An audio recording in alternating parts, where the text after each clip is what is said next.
Hey, what's up? My name is Jonathan Fink. I am the author of The Republic Baseball League, and this is my audiobook series, free on YouTube. Up next, we'll read The Republic Baseball League, Volume 1, Chapter 14, The Field of Experimental Economics. Thanks for joining me. If you enjoyed, please like, and if you want more of this stuff, please subscribe. Thank you so much. Professor Dempsey walked into the lecture hall for the next political economy class with a big smile on his face. For the first time all semester, he was not wearing a colorful baseball jersey. Instead, he wore a full-length white laboratory coat that he borrowed from a friend who taught at the University of Kansas School of Medicine. This made him look more like a scientist than a baseball fanatic who happened to love teaching economics at the university level. Before saying a word to his students, who were no doubt stunned by his appearance, Dempsey walked back and forth across the front of the room a few times, strutting like a proud peacock to show off his new professional attire. Dempsey milked the moment for all that it was worth, and after the class shifted from astonishment to laughter, indicating their approval of his antics, he began his lecture for the day. He said that his prepared remarks today would focus on the field of experimental economics, the application of experimental methods to study economic questions. He told the class that in the field of economics, experiments are often used to help researchers understand how and why markets and other exchange systems function as they do.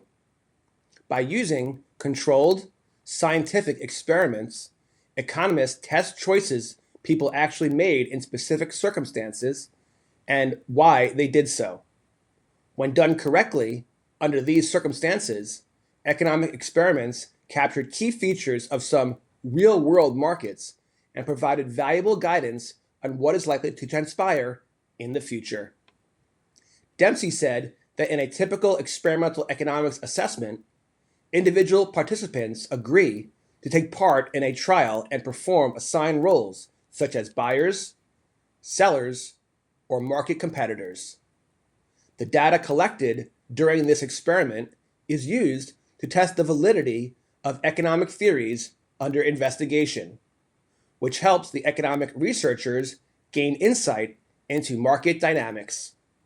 He continued that during such an experiment, the researchers can modify the rules and the incentives to observe how doing so alters the behavior of the participants.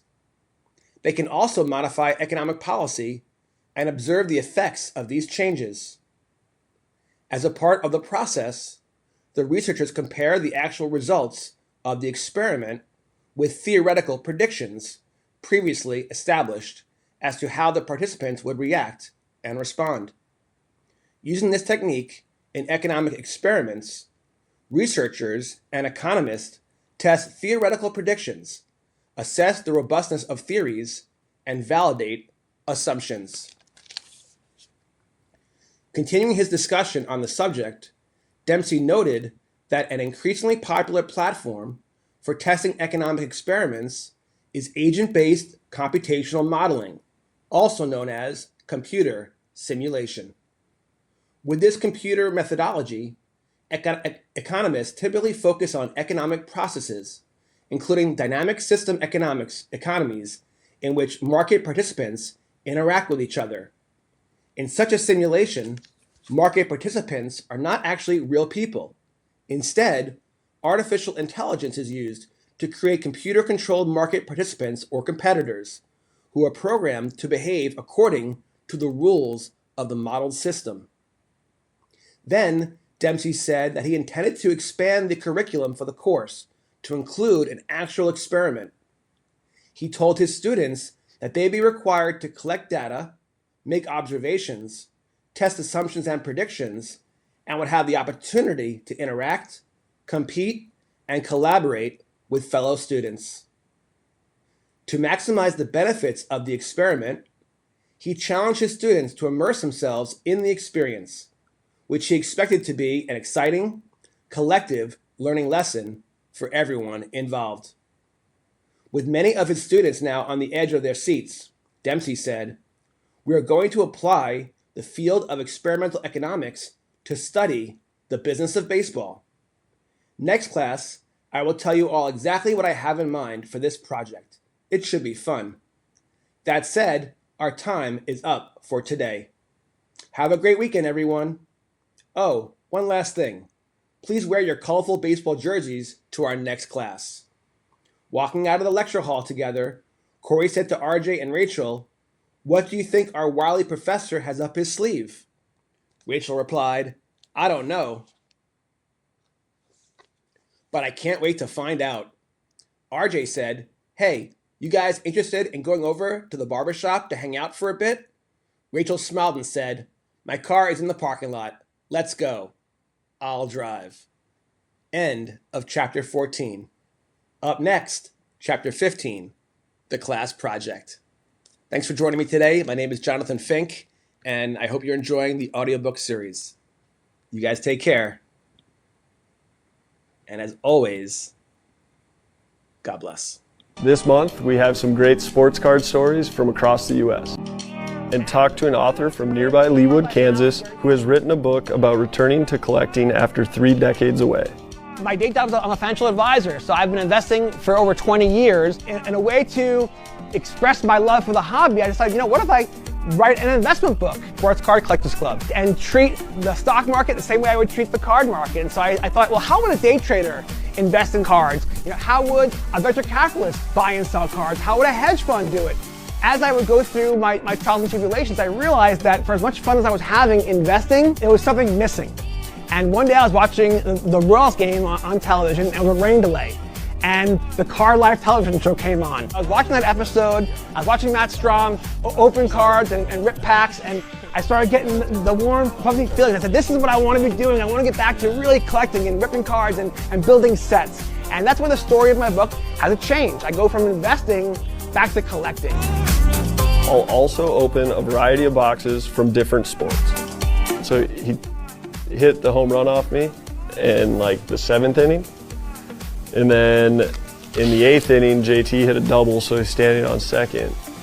And Mason Wynn asked him, he's like, "Hey JT," he's like, "I heard Strom collects cards of guys that take him deep." He's like, "Does that mean he's gonna send me over a couple cards to sign tomorrow?" And after the game, we had won. I mean, winning is the only thing that's important to me. So it's like, I was good after the game, whatever, and JT comes up to me and he's like, "Hey Stromy," he was really genuine. Like he wasn't taking shots. And I'm like, "What are you talking about?" He's like, "Well, when I got to second, Mason asked if you're gonna send a card over for him."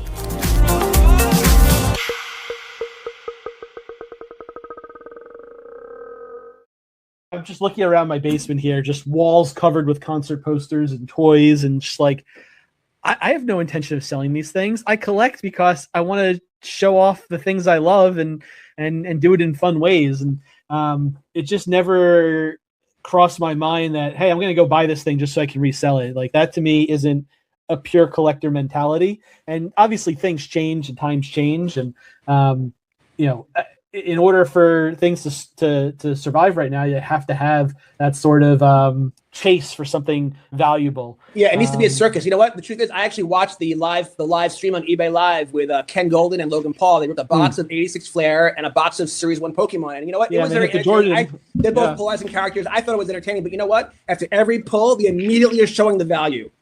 And and it begs the question, are we creating, not we, is the industry creating a gambling culture which has a real downside? It already has. Right. Not created. It's here. Yeah, and that's a concern. I guess for me, I hope to be an influence where we focus more on collecting, because you know what, when markets crash, collectors don't get hurt at all. Because the Sandy Koufax you bought that because it makes you feel good. It brings back good memories. Said this one traded for my first big win. Jonathan Fink on the line tonight. You have created community, so let's talk about that. I went to Rip Night at your shop. Let's rip another pack. And I went to your Rip Night 2 years ago, and it was one of the best. I wrote about it in volume 1. It was one of the best times I've ever had. You guys had this giant scoreboard where you had the chase cards and everyone can buy whatever product you wanted, like buy 3, get 1 free, whatever product, whatever it was. You then, if you pull a Bronny James, you then get another blaster. Or I pulled a Reed Shepherd auto and then I got a free T-shirt. And I sat around the table with strangers and had the best time ever. So let's talk about how important community is. And what you guys do is provide an anchor for community in our town. How important that is. Yeah, definitely.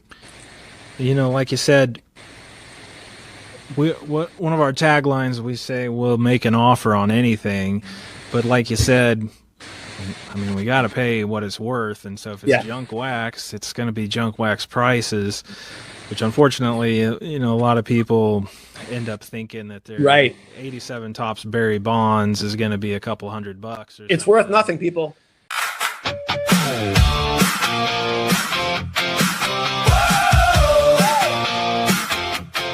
Brand and notoriety. And so when you're pitching these stories to these athletes, like I've reached out to a couple of different athletes about writing a potential article about their collections and having them kind of share their story. And it's like, yes, like I write for collectibles on SI, which is under the Sports Illustrated umbrella. It does carry weight. Like it does, people recognize that brand. It is important. And so I'm super grateful that I've been given the opportunity to write for that staff. The top segment that was done by you on you was so well produced, right? Did all that come from the conversation you had with Michael Rubin? Is that how that put you on the map to such an extent that all those opportunities happened? How did that happen? Did you get a call one day? Said this one traded for my first big win. Jonathan Fink on the line tonight with a pack in hand and a story that bites. I didn't even collect when I was 3 years old. Like when this card came out, but you just pulled a good one. Roman Anthony, from Dempsey, I love Wichita State. Yeah. I would have been thrilled if he went to Tulane, but his parents have roots in Nebraska. So for him, it was coming home. And so Nebraska got a good one. And so I'm not surprised that program's on the rise because they got a great stadium. They have great resources. They got a great fan base with people like you. And their recruiting is fantastic. They're finding the talented kids. So yeah, in fact, the Big Ten. So yeah, Will Bolt, the head coach, he actually played at Nebraska when I was traveling with the Nebraska team in the late '90s. He was down at Texas A&M when I worked at Texas A&M. Rob Childress is the pitching coach, and I was on the hiring committee that hired him away from Nebraska to come down at Texas A&M, and they're thrilled that he's back here in Nebraska. He's a genius. The number of players in pro ball right now that went through Rob Childress, so he'll be under good guidance when he gets up here to Nebraska. They're good people. One kid found a mantle in the rain. One old friend came back with the same old chain. Talk to me about the reaction of the players, the other players, when they see this bat putter. Are they flipping out? They freak out when they see it? And they see it and they're like, they just stop. Yeah, let's go. Yeah. So the reason why I asked that question is because I had that experience literally yesterday. So when I first got the bat putter, I think I bought it 6 months ago, and it's customized for the Republic Baseball League, which is so cool. And now that I realize, now that I love it so much, and I got to use it yesterday, I'm like, I got to start buying them for different people. Like anyone's a guest on my show, they're gonna get a bat putter, okay? Yeah. But the point is, I had never used it because I thought it was too sacred to me. I keep it in my office like a sacred shrine. It means so much to me. But then I was like, after watching all these videos and stuff like that, I'm like, you know what? There's this indoor amazing place in Kansas City called Tap-Ins. Okay, they have an outdoor putt, but also indoor. And depending on the weather, the whole thing, it's amazing atrium, and it's become a successful business. Yeah. And I was like, you know what? That's a perfect. It was a hot day. I'm like, it's a perfect thing to do. So my buddy Paul Greenwood, who I featured in my first book, we went and played around. And when I showed up with this bat putter, people were freaking out. They were literally losing their minds, and that's when I realized.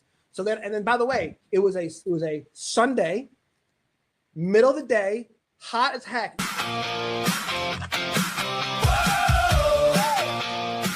I want to see how it gets made, but you probably do actually. I want to see if there's quality control testers there. But attention! If anyone at the Tops is watching, Grip and Rep we want to get invited to a tour at a factory. The two of us. I told them I would work for free. Right. I would work absolutely free. I want to see how their stuff's made. Yeah, I'm curious. But like collation is like I'm sure there's a bunch of engineers that sit around and design. Got some breaking news for you. Yeah. Slab just texted me. No way. What do you say? Looks like this is the first year to hear it. Who is that? Right. Let me see here. Breaking news. Grip and Rep breaking news. Oh, U.S. agent. Okay, so I just got told that the finest mega boxes are going to be really, really, really good. Oh, interesting.